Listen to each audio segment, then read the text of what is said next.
यासिर जांजुआ, क्या एक ऐसे मुल्क से शांति की उम्मीद की जा सकती है जहां सिर्फ आतंकवादी पाए जाते हो? इंडिया जैसे मुल्क से तो बिल्कुल नहीं की जा सकती। आप जैसे मुल्क से आप क्या सर एक सेकंड सुन लेते हैं ना प्लीज। आई डोंट स्पीक, बीच में मत। ठीक है ठीक है ठीक है, आप मेजर साहब हाँ बोलिए। हाँ आप लेकिन फैक्ट पे बात कीजिएगा, मैं अपील करूंगा आपसे। बात सुनिए, अफगानिस्तान में बेसलेस फैक्ट मत रखिएगा प्लीज। हाँ नहीं, बात ये है कि आप, जब मैं बात कर रहा हूँ आपकी बेसलेस बातें, आपके एनालिस्ट की बेसलेस बातें, तो आपकी भी बेसलेस हम नहीं सुनेंगे श्रीमान जी, समझ लीजिए। प्रोफेसर साहब नहीं है कि जो आप बकवास कर जाए। प्रोफेसर साहब एक सेकंड सुन लेते हैं ना, पक्ष क्या उनका सुन लेते हैं। हाँ बांग्लादेश की बात करते हैं, 1971 में मुक्ति बानी, अरे सर हम किसने, और शर्मिला बोस की किताब पढ़ लीजिए। तो इसलिए आतंकवाद की बात करने के ऊपर आते हैं आप लोग। और अगर आप कह रहे हैं कि जनाब सिखों की राजधानी लाहौर में है, तो आप सिखों को उनका राइट दे दीजिए, वो आके हमसे लाहौर ले हम दे दें। आप खालिस्तान की बात करते हैं ना, लाहौर तो वो आप बताइए ना, खालिस्तान में लाहौर तो खालिस्तान की।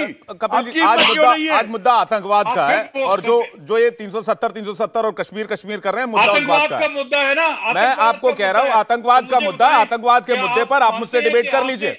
मेजर यासिर जांजुआ बोलिए, आप आतंकवाद के मुद्दे पर आप मुझे बताइए, आतंकवाद के मुद्दे पे मुझे ये बताइए, ओसामा बिन लादेन कौन? पेशावर में आपने हमला नहीं करवाया था? ओसामा बिन लादेन कौन, कहां से आया, कहां पकड़ा गया?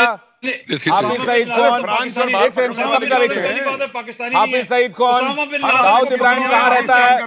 मेजर यासिर जांजुआ, दाऊद इब्राहिम कहां रहता है? मसूद अजहर कहां रहता है? मेजर यासिर जांजुआ, कहां रहते हैं ये लोग? कहां रहते हैं ये लोग? ये कौन से मुल्क में पाए जाते हैं? ये कौन से मुल्क में पाए जाते हैं? मेजर यासिर जांजुआ बताइए ना। अच्छा मुझे एक सवाल का जवाब दीजिए। चलिए, दुनिया का सबसे बड़ा आतंकवादी घटना 9/11 को अंजाम देने वाला ओसामा बिन लादेन, कहां मिला ओसामा बिन लादेन, मुझे बता दीजिए। ओसामा बिन लादेन को पकड़वाया किसने, मरवाया किसने? हमने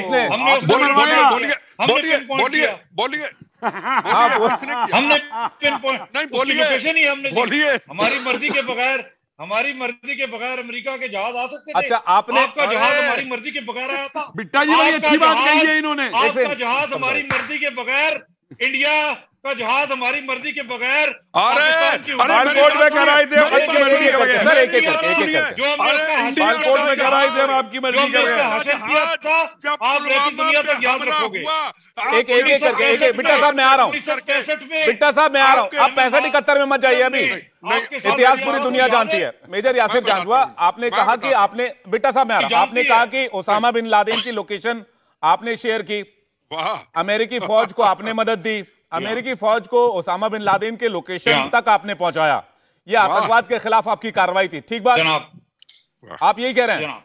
जनाब ठीक है, बिल्कुल। इस पर एमएस बिट्टा साहब जवाब दे रहे हैं। एमएस बिट्टा साहब देखो, ये बिल्कुल साफ मान गए कि आतंकवादियों की मां हम हैं दुनिया के अंदर। ये मान गए इस चीज को लेकर के।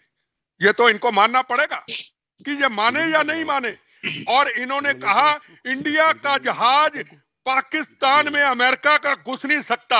जब पुलवामा में हमला हुआ था तो हमारे प्रधानमंत्री सारी रात जागते रहे और 15 मिनट के अंदर आपके 500 आतंकवादियों को कूड़े कटकर की तरह ढेर करके जिंदा शहीद की तरह जवान वापस आए। उसके ऊपर क्या कहना चाहते हैं आप? अरे हिंदुस्तान और क्या है? आप पाकिस्तान का मार करते, पर हिंदुस्तान ऐसा नहीं करना चाहता। आपकी तरफ से जब पहल होगी तो आज का हिंदुस्तान तैयार खड़ा है आपका मुकाबला करने के लिए, आपका हर जवाब देने के लिए। और उसकी मिसाल कश्मीर है। जहाज भी गिराया, जहाज दिखाया भी, और आपका पायलट आपको जिंदा सलामत वापस भी किया। अरे पायलट ना देते, आपने हाथ जोड़ के पायलट दिया। नरेंद्र मोदी की फौज तैयार थी आपका जवाब देने के लिए। अगर आप पायलट ना छोड़ते, हमने आपके हाथ नहीं जोड़े। रिकॉर्ड निकाल लीजिए, हमने आप नरेंद्र मोदी की फौज तैयार थी। नरेंद्र मोदी की फौज से आज का तो एक ब्रह्मोस मिसाइल नहीं संभाला गया। मोदी जी क्या कहते हैं? एमएस बिट्टा जी एक सेकंड मैं आ रहा हूं। कपिल कुमार जी कुछ कहना चाह रहा हूं, लेकिन यासिर जांजुआ एक बात बताइए, नदीम कुरैशी साहब भी हमारे साथ जुड़ गए हैं, पाकिस्तान तहरीक-ए-इंसाफ पार्टी के नेता हैं। कुरैशी साहब, बहुत बहुत स्वागत है, खैर मकदम है आपका इंडिया टीवी पर।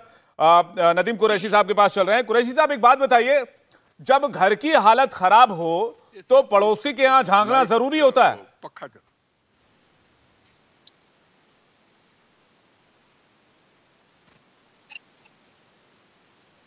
कुरैशी साहब, आवाज मिल रही है आपको?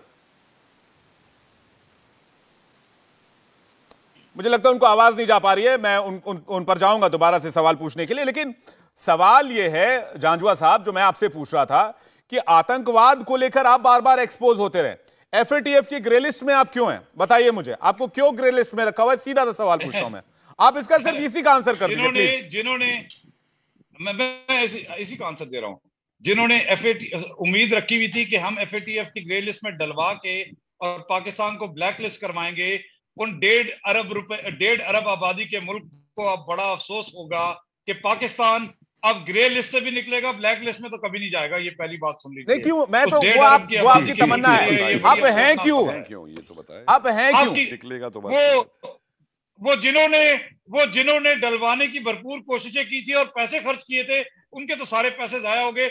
मुझे इस बात की बड़ी खुशी है। अच्छा, अब अगली बात सुन लीजिए कि जनाब आतंकवाद को आप लोग फैला रहे हैं, वरना अफगानिस्तान में वो इतने कॉन्सुलेट्स आपने क्यों बनाए हुए थे? वो पाकिस्तान के बॉर्डर के साथ साथ 9 कॉन्सुलेट्स क्या कर रहे थे? तो अफगानिस्तान हमारे मुल्क में भिजवाने के लिए। तो मुझे एक बात बताइए, आप तो ये सवाल का जवाब दे नहीं पाए। आप कह रहे हैं पैसा देकर आपको एफएटीएफ में डलवाया गया, तो आप ये मानते हैं कि इंडिया सारी चीजों को कंट्रोल कर रहा है और इंडिया सुपर पावर हो चुका है? इंडिया सुपर पावर हो चुका है। इंडिया के सुपर पावर की हालत ये है कि आपको ग्रे लिस्ट में डलवा देता है। नहीं जो है वो मैं बेटा जी आ रहा हूं, एक सेकंड। इंडिया के पावर का आलम यह है आपके मुताबिक जांजुआ साहब कि आपको एफएटीएफ के ग्रे लिस्ट में डाल रखा है। अपनी इंडियन एयरफोर्स लेने के लिए तैयार नहीं है। सुपर पावर आपका अपना इंडियन एयरफोर्स, आपका तेजस जहाज लेने के लिए तैयार नहीं है। आप हमारे JF-17 से मुकाबला करेंगे? कौन सी आपके या चाइना के JF-17? दीजिए, एक मिनट हटाता हूं मैं। आपके या चाइना के JF-17? कपिल कुमार जी कुछ कहना चाह रहे हैं। ऐसा है मेजर साहब, आपके एक मंत्री जी ने तो 150 ग्राम के 200-250 ग्राम के एटम बम भी बना रखे हैं ना वो, ठीक है। और जब बालकोट हुआ था, सुनिए जी, तो मंत्री जी का क्या हाल हुआ था? वो पेंट और कहां दुबई भाग गए थे, क्या हुआ था? वो आप ही की कहानियां है, आप ही की प्रेस बताती है, ये मैं नहीं बताता। और आप उस आर्मी की बात कर रहे हैं, वो आपकी वो क्या नाम है, अंजुम क्या नाम है, वो जो पत्रकार हैं, उन्हीं का वीडियो देखिए। वो जो कहती हैं कि हमारे जनरल तो सियाचिन में पोस्ट हुए, बर्फ में हाथ डाला, 20 करोड़ मिल गए, जाके लंदन में कोठी खरीद ली। मैंने नहीं कहा ये आपके पाकिस्तानी पत्रकार ही कह रहे हैं। और पाकिस्तान में आपके सर्वे आपकी टीम पे क्या कह रहे हैं वो आप देख लीजिए। और एक बात और सुन लीजिए, हम किसी के आगे कटोरा लेके नहीं फिरते हैं। हमारा देश वो नहीं है जो गधे बेच के अपनी इकोनॉमी चलाता है। और अब चीन ने आपके गधे भी खरीदने बंद कर दिए हैं, तो आपका और बुरा हाल हो गया है। अब गधे भी खरीदने बंद कर दिए। कपिल जी, अभी इस पे टेररिस्ट वाले मुद्दे पे लौटते हैं। यूनाइटेड नेशंस में आप गए जी? हाँ, हम गए थे, क्योंकि टेररिस्ट आपने भेजे थे, कबायली आपने भेजे थे, आपके फौजियों को आपने सिविल वर्दी वो उनकी पहना के सलवार कमीज लाहौर में सिलवा करके उन्हें पहनाई। और 1999 में आपका प्रधानमंत्री, क्या बात करते हो? यही झूठ आपके पाकिस्तान को ले डूबे। कपिल जी, एक करके आपका ही झूठ आपको लेके डूबे।